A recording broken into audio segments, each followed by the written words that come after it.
Olá, me chamo Jéssica. Falarei nessa aula sobre figuras de pensamento.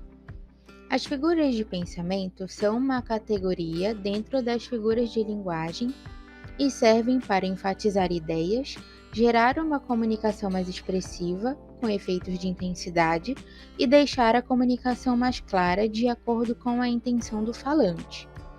As figuras de pensamento são antítese, paradoxo, apóstrofe, ironia, personificação ou prosopopeia, gradação, eufemismo e hipérbole. As figuras que vou apresentar são eufemismo e hipérbole.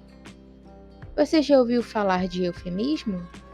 Bom, o eufemismo é utilizado para amenizar notícias tristes, situações assustadoras ou somente para mascarar uma informação, xingamento ou característica. Ele se relaciona aos tabus linguísticos, que ocorre quando se utiliza o eufemismo para evitar alguns temas sensíveis e termos considerados indecentes ou indelicados. Também se utiliza o eufemismo por superstição, medo de consequências sobrenaturais, como quando evita-se falar nomes de seres bíblicos ou de pessoas que já morreram. Vamos ver alguns exemplos? Olha só, a frase "O avô de Filipa deixou este mundo" suaviza a notícia do falecimento do avô. E mesmo com essa escolha de substituir por um eufemismo, é necessário ter cuidado se deseja ter delicadeza, pois há casos em que o efeito é contrário. Em vez de amenizar, os eufemismos soam de forma grosseira, como na expressão ir para a terra dos pés juntos ou comer capim pela raiz, que são indelicadas e normalmente usadas para fazer graça ou piada.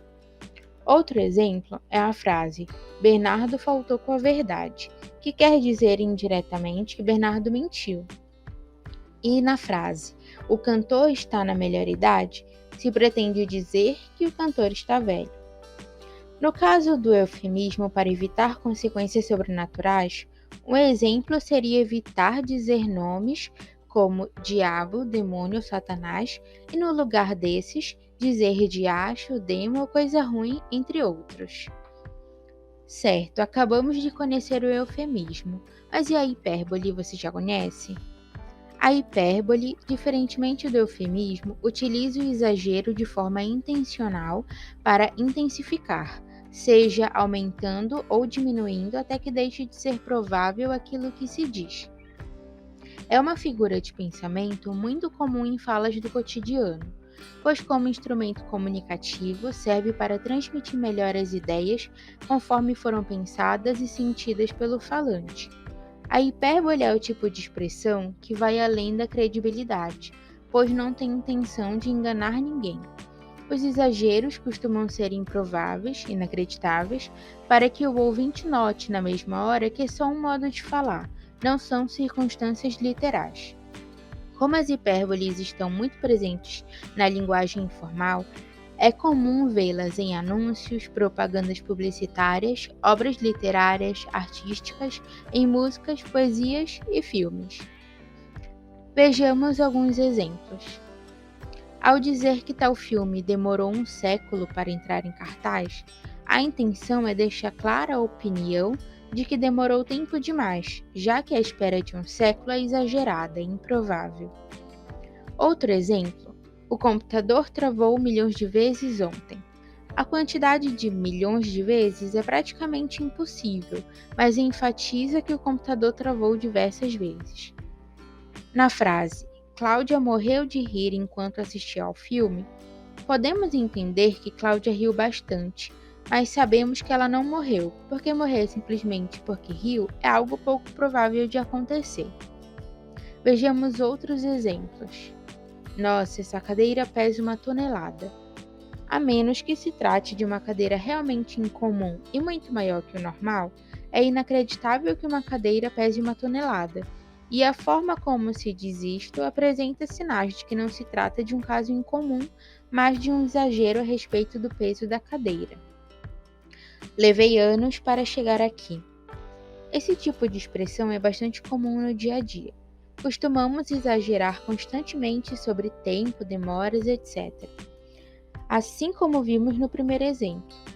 Às vezes até dizemos que esperamos horas por algo, quando na verdade só se passaram poucos minutos. Estes foram alguns exemplos de hipérboles, mas com certeza você já ouviu outros tipos de exageros em conversas com familiares e amigos. E então, será que deu para entender o que são eufemismos e hipérboles? Que tal exercitar os conhecimentos sobre o tema? Vou apresentar as questões nesse momento e você pode pausar o vídeo para pensar e anotar as respostas. Questão 1. Identifique a frase que contém uma hipérbole. Alternativa A. A peça me fez rir várias vezes. Alternativa B. Eu morri de rir quando assisti ao filme. Alternativa C. Eu ri bastante ontem.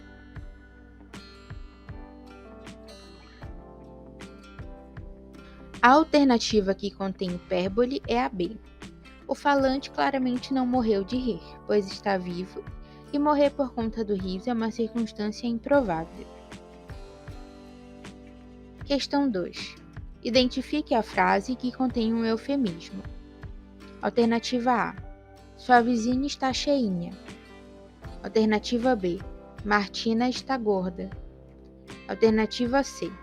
Ela ganhou peso no último mês.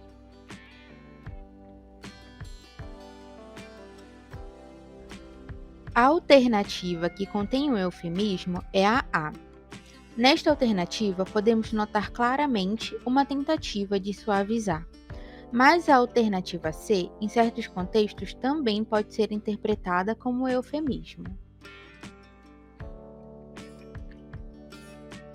Questão 3. Descubra qual figura de linguagem está na frase a seguir. Bruno chorou um oceano de lágrimas.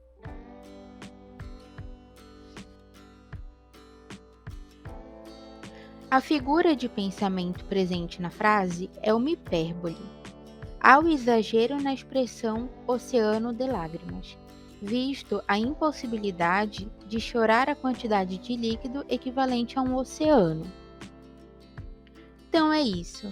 Nesta aula vimos que o eufemismo serve para amenizar expressões comunicacionais e substituir termos considerados tabus, e vimos também que a hipérbole serve para intensificar ideias, seja aumentando ou diminuindo exageradamente um acontecimento. Até mais, bons estudos!